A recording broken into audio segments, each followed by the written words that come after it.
2026-27 సంవత్సరానికి గాను AP government అసెంబ్లీలో 3,32,205 కోట్లతో బడ్జెట్ ను ప్రవేశపెట్టింది. అసలు ఈ బడ్జెట్ అంటే చాలా మంది నార్మల్ పీపుల్ కి అర్థమే కాదు. బడ్జెట్ అంటే కేవలం డబ్బులు పంచడమేనా?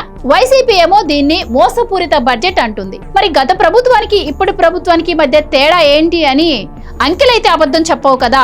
ఏ రాష్ట్రమైనా అభివృద్ధిలో ఉండాలి అంటే క్యాపిటల్ ఎక్స్పెండిచర్ అనేది చాలా ఇంపార్టెంట్.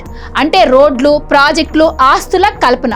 దీనివల్ల రాష్ట్రానికి ఆదాయం వస్తుంది, ప్రజల అవసరాలు కూడా తీరుతాయి. ప్రస్తుత కూటమి ప్రభుత్వం 2025-26 రివైడ్ అంచనాల్లో 39,497 కోట్లు కేటాయిస్తే ఈసారి ఏకంగా 53,915 కోట్లు పెంచారు. అంటే లాస్ట్ ఇయర్ తో పోలిస్తే ఈ ఇయర్ 14,417 కోట్లు ఎక్స్ట్రా. ఇదంతా కూడా ప్రజల మౌలిక అవసరాల కోసం వాడతారు. అయితే గత ప్రభుత్వం క్యాపిటల్ ఎక్స్పెండిచర్ కన్నా కూడా రెవెన్యూ వ్యయంపైనే ఎక్కువ దృష్టి పెట్టిందని స్వయంగా కాగే చెప్పింది.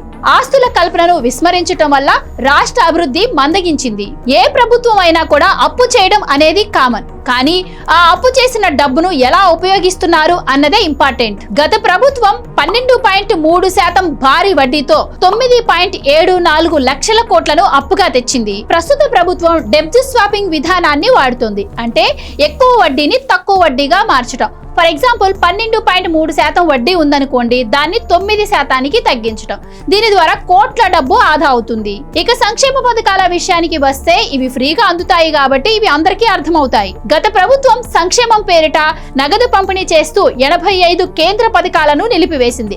దీంతో కేంద్రం నుంచి వచ్చే ఫండ్ అంతా ఆగిపోయింది. ప్రస్తుత ప్రభుత్వం నిలిచిపోయిన ఆ 85 కేంద్ర పథకాలను 18,701 కోట్లతో పునరుద్ధరించింది. ఫలితంగా రాష్ట్రానికి కేంద్రం నుంచి నిధుల ప్రవాహం వస్తుంది. సంక్షేమ పథకాలతో పాటు పరిశ్రమలు, ఐటీ, అమరావతి అభివృద్ధి ద్వారా రాష్ట్రం సంపద సృష్టికి ప్రాధాన్యతనిస్తుంది. ఈ బడ్జెట్ లో నిరుద్యోగ భృతి లేదు అని వైసీపీ ఆరోపిస్తుంది. నిరుద్యోగ భృతి బడ్జెట్ లో నేరుగా కేటాయించకపోయినా పరిశ్రమలకు ప్రోత్సాహకాలు ఇవ్వడం ద్వారా ఉపాధి కల్పించి ఆర్థిక పరిస్థితి మెరుగుపడ్డాక ఈ హామీలు అమలు చేయాలని కూటమి ప్రభుత్వం భావిస్తోంది. ప్రస్తుత ప్రభుత్వం ఆదాయం పెంచడం, వడ్డీలు తగ్గించడం, మూలధన వ్యయం 36% పెంచడం ద్వారా రాష్ట్రాన్ని లాభాల్లోకి తెచ్చే ప్రయత్నం చేస్తుంది. కేవలం ఇవాళ ఇచ్చే 500 కోసం చూస్తారా, లేక రేపు మన రాష్ట్రమే ఆర్థిక శక్తిగా ఎదిగే అభివృద్ధిని చూస్తారా? మీరే ఆలోచించండి.